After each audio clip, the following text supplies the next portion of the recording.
반 개를 이렇게 썰어서 얇게 채 썰어줍니다. 물론 이제 한 겹만 썰어서 이쁘게 장아찌 위에 치장할 수 있겠지만 우리는 그 레몬 향을 당귀 장아찌 위에 골고루 이렇게 입혀주기 위해서 레몬은 채 썰듯이 해서 마지막에 얹어주고요. 당귀가 뜨지 않고 잠길 수 있도록. 안녕하세요. 식초 전문가 한상준입니다. 오늘은 지난 시간에 우리 이거 만들었죠?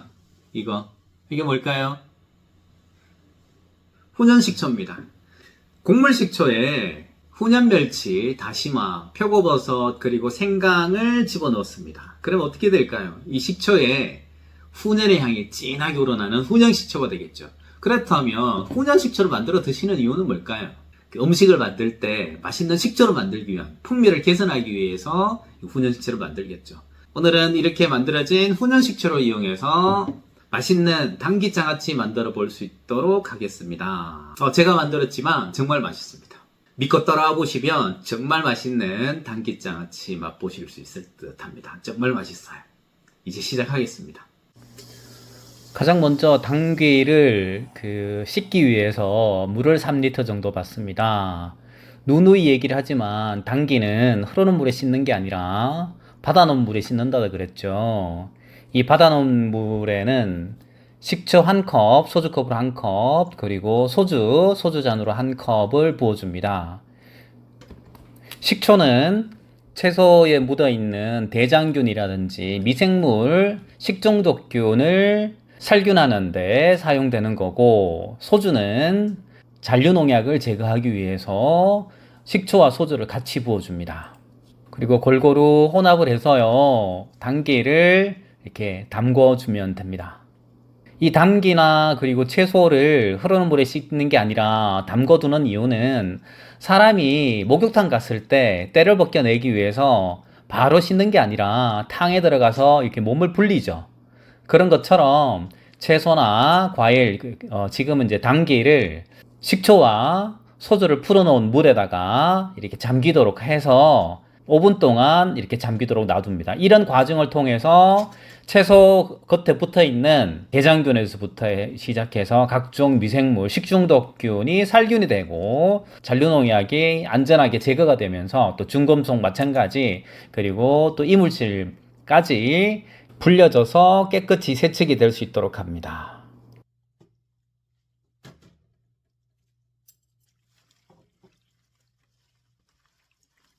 5분이 지나고 당귀를 건져내면 물 보세요. 상당히 뿌옇죠. 이만큼 이물질이 많이 나왔다라는 겁니다. 그러면 물을 한번 헹궈내고요. 다시 깨끗한 물을 받아서 다시 당귀를 담궈 줍니다.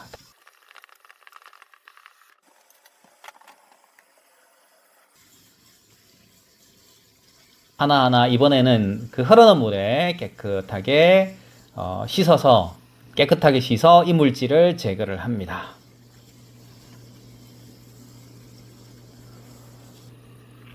당귀 손질을 할 때 당귀 줄기가 있어요. 근데 얘는 장아찌를 만들어 보면 상당히 질기거든요. 그래서 이 당귀 줄기는 제거를 해줍니다. 이렇게 손으로 쉽게 이렇게 끊어내면 쉽게 이렇게 끊어져요. 그래서 당귀 줄기는 제거를 합니다. 당귀 줄기는 질겨서 장아찌용으로는 적당하진 않지만 믹서기에 갈아서 장아찌 할 때 넣어 주신다라거나 아니면은 음료 드실 때 당귀 몸에 좋은 거 아시잖아요. 음료 드실 때 아니면 요거트라든지 요구르트에다가 이렇게 갖다 타서 희석해 드셔도 괜찮을 듯 싶습니다.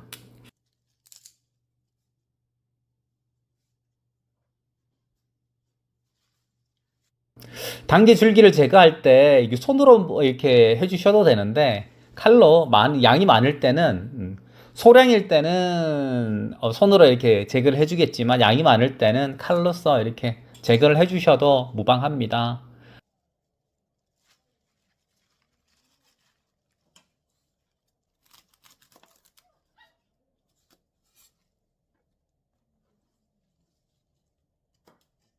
장아찌 물은 가장 먼저 정제수, 생수 사용하셔도 됩니다. 300g을 먼저 계량을 합니다. 정제수 300g에 진간장.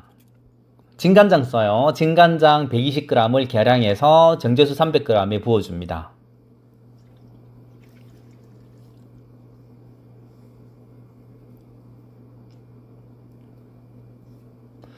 그리고 우리 먼저 만들어 놓은 훈연식초, 훈연식초 80g을 계량을 해서 정제수랑 진간장에 들어간 곳에 부어주고요. 마지막으로 유기농 설탕 100g을 계량을 해서 정제수랑 진간장, 식초가 들어가 있는 물에다가 넣고 골고루 저어서 녹여줍니다. 이때 설탕이 다 녹을 수 있도록 골고루 저어 주시고요. 그리고 장아찌 만들 용기에 손질된 장아찌를 차곡차곡 이렇게 넣어줍니다. 차곡차곡 넣어준 후에 장아찌 물을 부어주시기만 하면 되거든요. 이때 장아찌 물은 당기가 완전히 잠길 수 있도록 이렇게 부어주시면 됩니다. 방금 우리가 만든 장아찌 물, 그 정제수 300에 진간장 120, 그리고 훈연식초 80, 설탕이 100 들어간 경우는 당기가 손질해서 한 600g 정도 사용하니까 적당한 양이 되는 듯 싶어요. 그리고 마지막으로 레몬 반 개를 이렇게 썰어서 얇게 채 썰어줍니다. 물론 이제 한 겹만 썰어서 이쁘게 장아찌 위에 치장할 수 있겠지만 우리는 그 레몬 향을 당기 장아찌 위에 골고루 이렇게 입혀주기 위해서 레몬은 채 썰듯이 해서 마지막에 얹어주고요. 당기가 뜨지 않고 잠길 수 있도록 저는 수저랑 젓가락 많이 이용해요. 장기가 눌려서 잘 잠기거든요. 그런 후에 뚜껑을 꼭 닫아서 장아찌 물을 끓이지 않으니까 반드시 냉장 보관해서 이틀만 지나면 당기장아찌 완성이 됩니다. 훈연식초로 만든 당기 장아찌 담근 지가 이제 이틀이 지났습니다. 다 익었겠죠? 그 맛 상태 한번 볼 수 있도록 하겠습니다. 이만큼 많이 담았어요.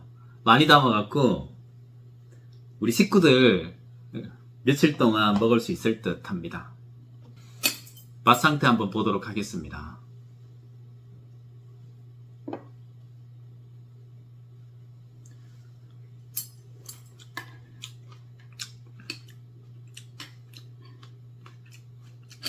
먼저 가장 먼저 이 당기 향 있죠? 한약 향이 진하게 우러납니다. 지금 온 방안이 당기 향이 진동을 해요. 당기 몸에 좋은 거 아시죠? 네. 당기 향이 진동을 하면서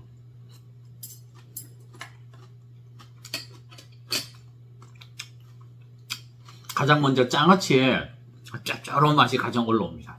당기 향과 더불어서. 그리고 새콤함, 달콤함이 같이 이제 이 끝을 따라오는 거죠. 이거는 어디랑 어울리냐면 고기, 삼겹살. 야, 삼겹살 싸 먹으면 기가 막히겠는데요, 이거. 당기 몸에 좋은 거 아시죠? 특히 누구한테 좋아요? 여성분들한테 좋죠. 혈액 흐름을 원활하게 하니까. 물론 뭐 남성분들한테 나쁘다는 게 아니라 특히 여성분들한테 좋다는 겁니다. 남성분도 마찬가지고요. 저는 개인적으로 이런 향이 나는 이런 약재를 상당히 좋아합니다. 얘를 이용해서 밥을 먹는 게 식초에서 훈연의 양도 살짝 나면서요. 아하하. 그리고 또 당기에 그친 잎사 그 줄기를 제거를 했기 때문에 그렇게 많이 생각만큼 질기질 않아요. 부드러워요. 정말 맛있습니다.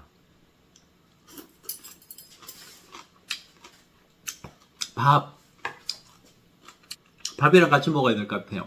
밥이랑 고기랑 너무 잘 어울리는 장아찌입니다. 야, 너무 맛있는데요. 만드는 게 어렵지 않습니다. 훈연식초로 만들어본 당기장아찌 정말 맛있어요. 이거 며칠 못 가겠는데요. 자, 정말 맛있는 당기장아찌, 훈연식초로 만들어본 당기장아찌 만들어봤습니다. 정말 맛있습니다. 고기랑 너무 잘 어울리고요. 그리고 또 밥 밑반찬으로 너무 좋은 것 같습니다. 혹시나 가정에서 입맛이 없거나 밥맛이 없을 때 이렇게 맛있는 훈연 식초 당귀장아찌 만들어 보시길 적극 권해드립니다. 오늘도 좋은 날 그리고 행복한 날 감사한 날 되시길 기원드립니다. 네, 다음에 뵙겠습니다.